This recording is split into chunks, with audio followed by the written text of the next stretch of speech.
Hello everyone, and thank you for stopping by my YouTube channel. This is the first YouTube video that I've made, so you will have to forgive me if it's a bit crap. Today I'm going to be reviewing Neil Gaiman's amazing book, Neverwhere. It's an absolutely amazing... Am I dyslexic? Okay, this is backwards on the video, and I do apologize for that. I would say that it would be fixed, but I don't know how to edit, so never mind. Hopefully... I really should have planned this better. Oh well, hopefully in the future I can sort those kinds of things out. Anyway, I'm just going to quickly read the back for you. Under the streets of London... Actually, I think I'm going to use my movie voice. Under the streets of London, there's a place most people could never even dream of. A city of monsters and saints, murderers and angels, knights in armor and pale girls in black velvet. This is the city of the people who have fallen between the cracks. Richard Mayhew, a young businessman, is going to find out more than enough about this other London. A single act of kindness catapults him out of his workday existence and into a world that is at once eerily familiar and utterly bizarre, and a strange destiny awaits him down here, beneath his native city, Neverwhere.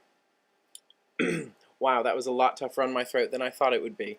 You might have heard of Neverwhere before. The BBC did do a mini-series, I believe in the mid to late 90s of it. Don't waste your time with it. It was horrible. But also after publishing this, I think fairly recently Neil Gaiman came out with a comic book version of this story on DC's Vertigo label, I believe, and that's definitely worth reading as well. You can definitely have Waterstones or Amazon order it for you if you do enjoy that genre of literature. Gaiman's writing, if you haven't read it before, it's kind of dark fantasy, but usually weaved into a reality that we can kind of identify with.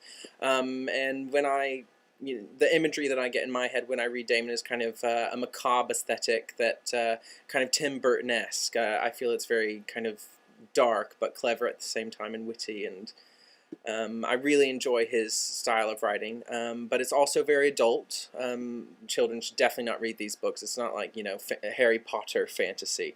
It's definitely adult-oriented. The pace of the book is really, really good. I'm actually going to read you a very small paragraph from the first chapter, the first page of the first chapter, so I'm not ruining anything for you. But this is how it begins. This is the start of the book, bar the prologue. She had been running for 4 days now, a harum-scarum tumbling flight through passages and tunnels. She was hungry and exhausted, and more tired than a body could stand, and each successive door was proving harder to open. After 4 days of flight, she had found a hiding place, a tiny stone burrow under the world, where she would be safe, or so she prayed, and at last she slept.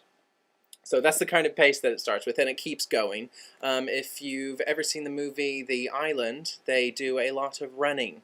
And they do a lot of running in Neverwhere as well, but not too much. And the book is constantly interesting because it kind of takes place in this kind of world underneath London. So it takes place in abandoned tube stations and old Roman forts and things like this. So it's very colorful and definitely requires a little bit of imagination. I don't think that you'll want to put it down. I think one of the most tragic things in this world is when you're reading a book you really, really enjoy, and I could probably finish that book in 3 days, but, when I get near the end I kind of hesitate and read it slowly and stretch that out as much as I can. I think this is definitely one of those books. But anyway, that is my review for Neil Gaiman's Neverwhere. I hope that you all enjoy it, and I also hope you enjoyed my first YouTube video, and I hope that you'll stop by again. Have a great day. See ya.